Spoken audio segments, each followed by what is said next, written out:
All right, YouTube, jumping into our climate news now.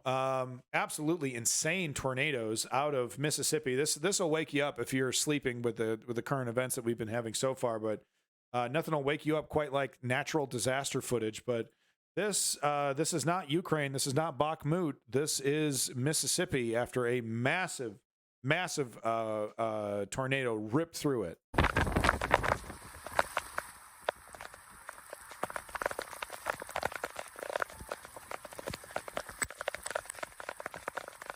We have several clips here.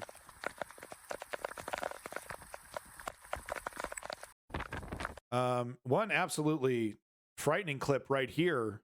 Are people okay? There are deaths being reported. Unfortunately, there are deaths being reported.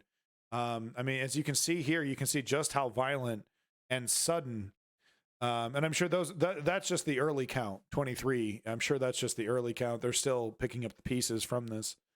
But just to give you an idea of how quickly, I mean, this tornado is like, you know, probably a couple miles away, but look how quickly it changes course and puts this guy's life in danger. This guy is surrounded by glass.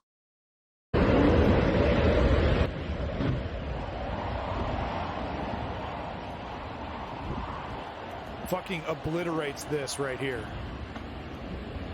This garage.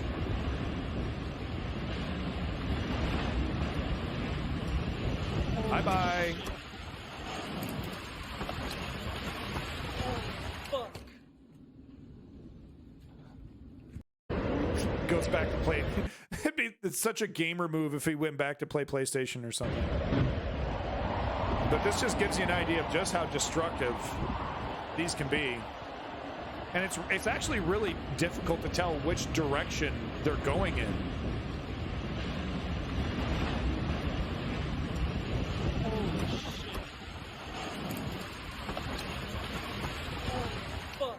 Yeah, that's a no joke. That's a you should have been in your basement 30 seconds ago, homie.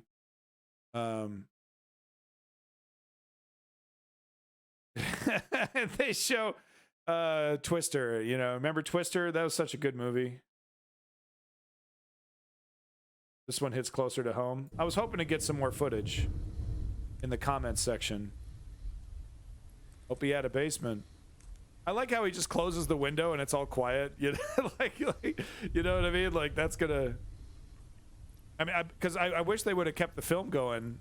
Because I bet you 30 seconds later you would have heard like smashing glass and, you know, the furniture and his roof might have ripped off. I mean, who knows? I hope that's not the case though. But they're so unpredictable. Just like. Come on. I don't want to hear. Okay, I don't want to hear someone breathing. Okay, but this, I mean, this just shows you just how like it creeps up. It doesn't, you know, it's hard to estimate how much danger you're actually in until it's right on top of you and it's too late. You know, so this person's just breathing into the microphone as it gets closer. You don't want to be in front of any glass. I mean, honestly, tornadoes can throw objects miles in any direction. So you could be hit with debris at any moment. It's not the best idea to be in front of a window during a tornado. This person looks like they're on the second floor as well, which is another terrible idea.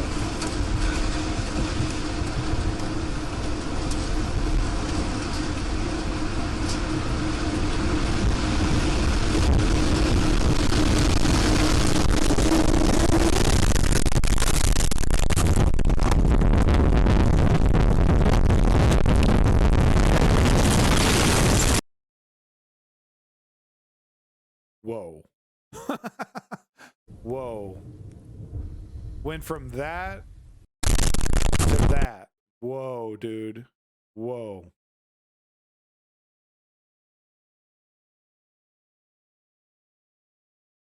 Okay, this is unrelated.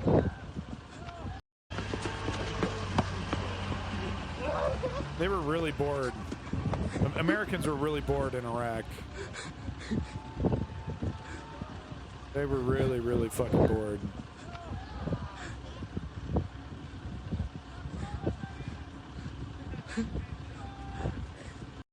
Okay. Wow. Yeah. This is an older picture. I've seen this before.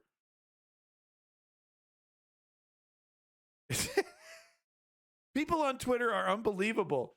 LOL, fuck is y'all doing? You're making fun of school children hiding during a natural disaster, you know, for trying to protect themselves as best they can. You're gonna dump on the school kids and the staff for trying to protect the. What the fuck is y'all doing? I mean, come on.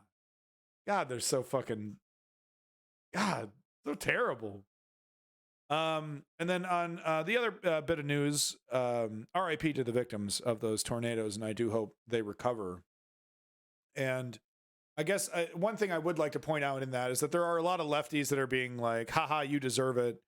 And, you know, because you vote, you vote to, you know, deny climate change. You are constantly arguing against the reality of climate change. This is kind of your Schadenfreude. And while all that's all true, it really doesn't make the left look very good when you're laughing at somebody standing in the rubble of their home. Surely there's a better way to deliver this message of, you know, hey, we want to make your lives actually better. We want to help prevent this in the future without having to be smug and joyful at people losing their homes because, you know, even though they are denying the reality that, you know, that destroyed their homes. There is Schadenfreude there, but unfortunately for the left to have the moral authority, we don't get to enjoy it. The left doesn't get nice things. We don't get to have fun like the right does, right? The right gets to revel in the suffering of others, but if the left is to be better than the right, we shouldn't allow ourselves to be such ghoulish monsters. We've got some breaking news, and it's a statement. It comes as a statement. Sorry, just to preface this clip out of the blue here. Major incident declared after oil leak from large onshore field in Dorset.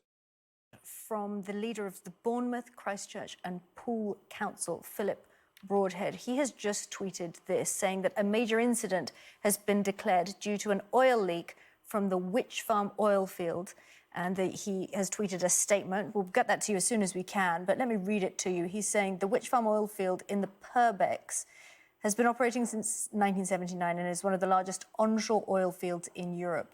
We have been advised today by the operators that there has been a leak from the facility. Whilst this has been contained, we are told that oil has escaped into the water and surrounding areas. So there's a leak, it's been contained, but oil has escaped into the water and surrounding area.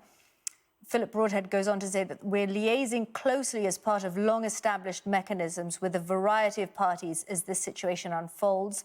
The lead agency on this is the Poole Harbour Commissioners. They've just issued a press release with further information. We'll try and get that to you as soon as possible. A major incident has been declared, which results in all relevant partner agencies working closely together. Mr. Broadhead goes on to say that as a leader of the council, I will, along with the senior council team, be working to see what implications this leak may have and what action we may need to take. It is, of course, extremely disappointing to hear of this event. Yeah, win TV, exactly. I mean, this is the burden of the left, is that we have to show that we're better than the monsters we're trying to destroy. You know, and honestly, we're, you know, the left, if you're serious about being on the left, then you need to be serious about policy making. And if you're serious about policy making, you have to understand that when you make policy, you're making it for everybody. You don't get to make policy just for the left or just for the right. You have to make policy for everybody. And that means you have to help people that would rather see you, you know, dead in a ditch. That means, you know, that person spitting in your face, you have to be like, I'm going to give you health care. I'm going to give your kid a chance at a college education, even though you're a total raging asshole that would, you know, like roll coal, you know, like you would rather spew pollutants into the fucking atmosphere than listen to any kind of argument about climate change. But at the same time, we still need to include you. Now, that doesn't mean you need to entertain their ideas or their principles or their policy. You know, you can respectfully disagree and respectfully ignore they are nonsense while you drive forward. But when it comes to policy making and when it comes to being a leader of a country, of a state, of a country, of a town, of a mayor, you know, all these things, when it comes to being a leader, you do have to, in a democracy, you do have to consider the opinions of the people that hate your guts, right, when you're making policy. And while there will be a time later for anger and investigation, our focus now must be on ensuring we can mitigate any impacts of this situation. We'll keep you posted on further updates as we have them.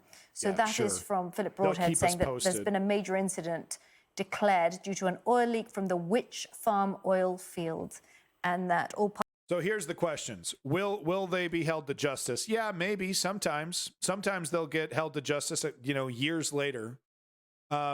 Will they pay the full amount of fee if they are given that justice? No, of course they're not. The moment they are giving their sentence, right? Oh, you got to pay $10 million. They immediately challenge it. They immediately start chipping away at it. And eventually, 20 years later, they'll pay $2 million in some kind of settlement after they've literally exhausted every single legal opportunity they can to diminish the amount of responsibility and amount of money they have to pay.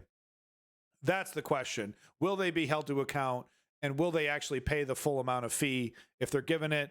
You know, they always talk a big game of like, oh, if anything bad happens, we'll take full responsibility and we'll clean it up. We'll do this and that. And then a disaster hits and they immediately go, wasn't our fault. We're not going to do anything about it. You're going to have to take us to court if you want to squeeze even a fucking penny out of us. We're not going to pay for any of it. Right. Or if they do the bare fucking minimum. They do the absolute bare minimum. See, we're good. We spent $1 billion and now we're out of here. Yeah. Well, there was, $20 billion worth of damage, and we need a 40-year plan on recovering this beach from your damage. Not my problem. We did our legal obligations anyway. Back to extracting billions of dollars of oil from from your country's land. So that's the question. They're never held to account. They never have to pay the fees. They do everything in their power to legally push back. And then they do commercials where they're like, oh, gee, oh, we just love everybody. We love seals. Oh, little baby birds. Oh. They're fucking lying bastards and never held to account. In every country, Canada, UK, United States, every fucking country, anything that has to do with oil, there's corruption. Corruption everywhere. This entire industry is fucking disgusting. So there you go. That's my climate change update. Yay! Climate change. Yay! Fact is, we can do something about this, but the depressing thing about change and climate change is that it's about momentum, right? So we'll be doing all these really great things, and things are actually going to seemingly get worse, or they won't get better right away, and it's going to be hard to convince people to stay on board with these reforms. With this positive change, when things are getting worse, man. What the fuck, dude? I thought you said if I change my light bulb, things will get better. So that's a challenge as well when it comes to combating climate change. Is that the fact is that to do this much damage, it took a really long time, and to fix that amount of damage, it's going to take a really long time of consistent efforts to reduce that. Thankfully, technology is coming in to fix some of this, but it's not fixing all of it.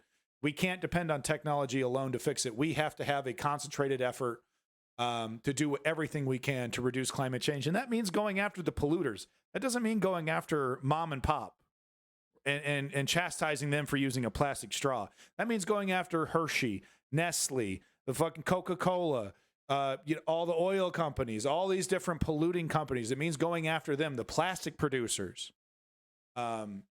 There are weeks when months happen. Exactly, Mary. We are living in the interesting times. That famous curse. This is it. This is happening now. Failure to pay attention to what's happening around you will directly affect your quality of life. If you don't see what's about to hit you, it will directly affect your quality of life. You are doing yourself a favor by informing yourself about the world around you. You are. It's work. It's fucking work. There you go, YouTube. That's my climate change up.